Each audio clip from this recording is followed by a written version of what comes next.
ज़रा चुप का दान देंगे मुझे प्लीज़, मज़ा आएगा।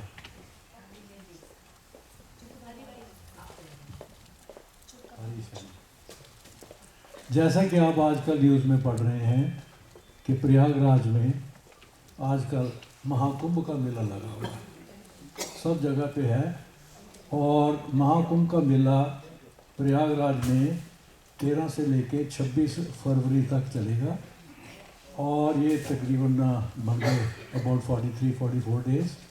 तो इसमें अंदाज़ा है कि इस कुंभ के मेले में 50 करोड़ लोग उसमें आएंगे इसको करने के लिए।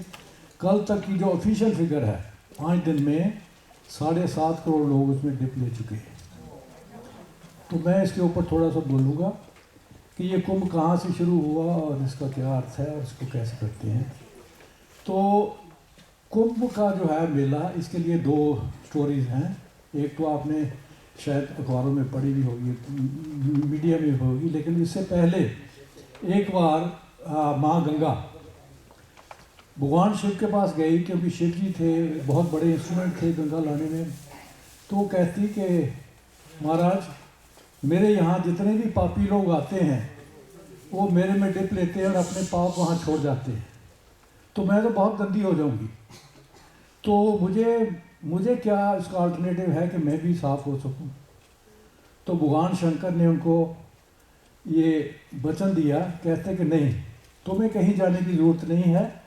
टाइम टू टाइम तुम्हारे पास इस धरती पे जितने भी संत हैं तुम्हारे पास आएंगे और तुम्हें आशीर्वाद देंगे और तुम्हारा आशीर्वाद लेंगे, तब उस टाइम आपके जितने भी पाप हैं वो धुल जाएंगे। तो एक तो ये रीज़न है कि ये कुंभ के टाइम पे जितने भी संत होते हैं जहाँ भी लगे हों वो कुंभ में ज़रूर आते हैं। आपने सुना होगा कई लोग गुफाओं में बैठे हैं, वो आते ही नहीं हैं दुनिया में। तो उनको भी ये आदेश है भगवान शंकर का कि कुंभ के मेले के ऊपर जाके आप जहाँ कुंभ लगा हुआ हो वहाँ आप दूर जाओ, लोगों को दर्शन दो और उनको अपना वचन भी सुनाओ। तो ये एक तो पहली ये बात थी। दूसरी बात ये है कि एक बार ये फिर देवता गए भगवान शंकर के पास के ये जो दानव हैं ये तो इनको आपने श्राप दे, इनको तो आपने वचन दे दिया कि हाँ किसी को भी हाथ पर रख देंगे तो वो जीवित हो जाएगा, सुखदेव जी को, तो हम लोगों को तो ये मार मार के ख़त्म कर देंगे, तो हमें क्या करना पड़ेगा। तो भगवान शंकर ने सजेस्ट किया, कहते कि ऐसे है कि तुम्हें अमृत लेना पड़ेगा। वो कहते अमृत कहाँ से आएगा। तो उन्होंने कहा कि समुंदर का मंथन करेंगे तो उसमें से अमृत मिलेगा, और वो जो मिलेगा वो जब देवता ले लेंगे तो वो हमेशा के लिए अमर हो जाएंगे। तो उन्होंने समुंदर का मंथन किया। समुंदर के मंथन की भी लंबी कहानी है, वो फिर कभी सुनाऊंगा। तो उसमें से समुंदर के मंथन करने से बहुत से बहुमूल्य चीज़ें उसमें से निकली बाहर। हलाहल भी निकला, उसमें से लक्ष्मी निकली और उसमें ये अमृत भी निकला। अमृत धन्वंतरी जो ऋषि थे वो अपने हाथ में लेके समुंदर से बाहर आए तो इन्होंने इंद्र को दे दिया।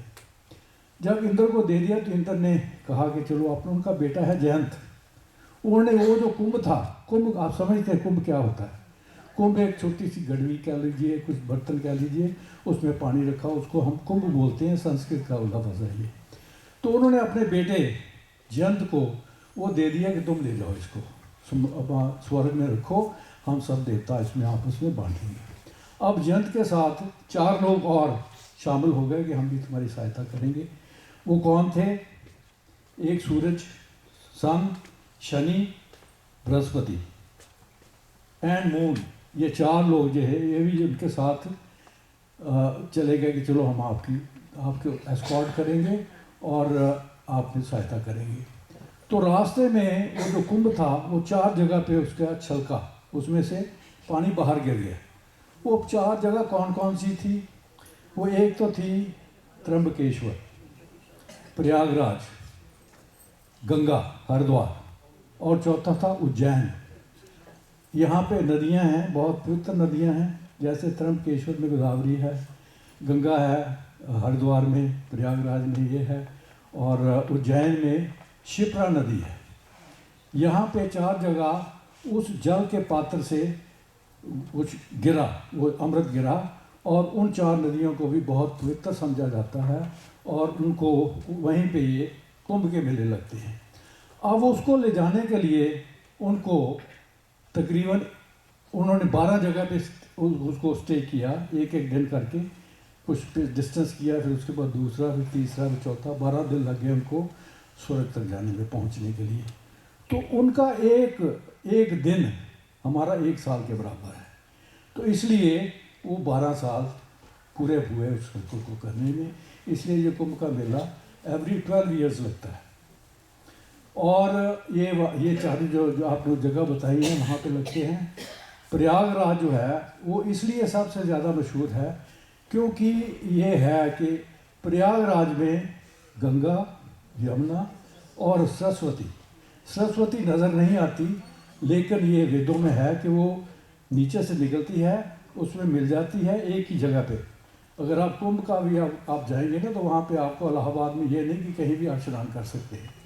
तो एक पर्टिकुलर एरिया है जिसमें आपको स्नान करने से इसका फल मिलता है, और वो कहा जाता है कि वहाँ पे सरस्वती पैदा होती है और उसके साथ उसी में मिल के ख़त्म हो जाती है। तो इसलिए वो जो जगह इलाहाबाद की है वो बहुत इम्पोर्टेंट है। और ये एवरी 12 ईयर्स और एवरी 6 ईयर्स ये 12 साल में तो महाकुंभ होता है, क्योंकि उसमें ये तो सबसे ऑस्पिशियस गिना जाता है। वैसे भी एवरी 6 ईयर्स उसको अर्धकुंभ बोलते हैं। वो हरिद्वार और प्रयागराज में भी होता है, और बाकी जो चारों जगह हैं वहाँ पे हर कुंभ में मेला लगता है, ताकि वहाँ के लोकल जो हैं साधु संत सब वहाँ पहुँच सके। तो ये दिस इज़ वर्ड्स जिसको बोली के religious ceremony attended by the most people. अब आप सोचिए कि 50 करोड़ लोग किसी सेरेमनी को अटेंड करें, इतनी तो सारे अमेरिका की आबादी नहीं है। सारी अमेरिका की आबादी भी 40 करोड़ है। तो आप इमेजिन कीजिए कि सारा अमेरिका भी स्नान कर ले तब भी 10 करोड़ बच जाते हैं। तो ये इतना बड़ा ये इसका जो है फेस्टिवल है। तो इस फेस्टिवल में इसमें सब तरह के संत आते हैं। संत जो हैं ये पहले तो ऐसे ही बैठे थे अपनी गुफाओं में, तो ये शंकराचार्य जी ने इनको क्लासिफाई किया।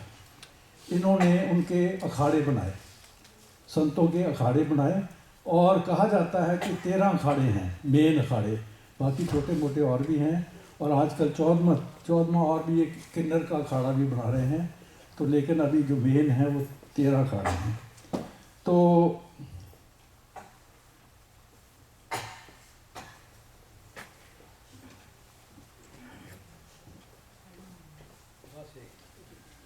तो इसके लिए जो है यूपी गवर्नमेंट ने बहुत इंतज़ाम किए हैं।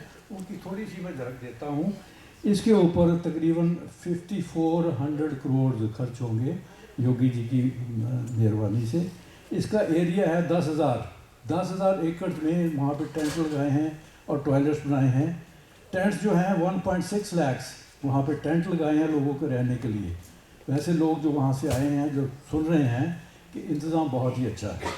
और टॉयलेट्स 1.5 लाख टॉयलेट्स बनाए हैं वहाँ पे। 7,000 बसेस लगाई हुई हैं। पुलिस के 50,000 लोग इसको सेफ्टी के लिए लगाए हुए हैं। 41 घाट हैं जहाँ पे आप स्नान कर सकते हैं। और 6 जो हैं इन्होंने पेंटून ब्रिजेस बनाए हैं एक जगह से दूसरी जगह आने के लिए।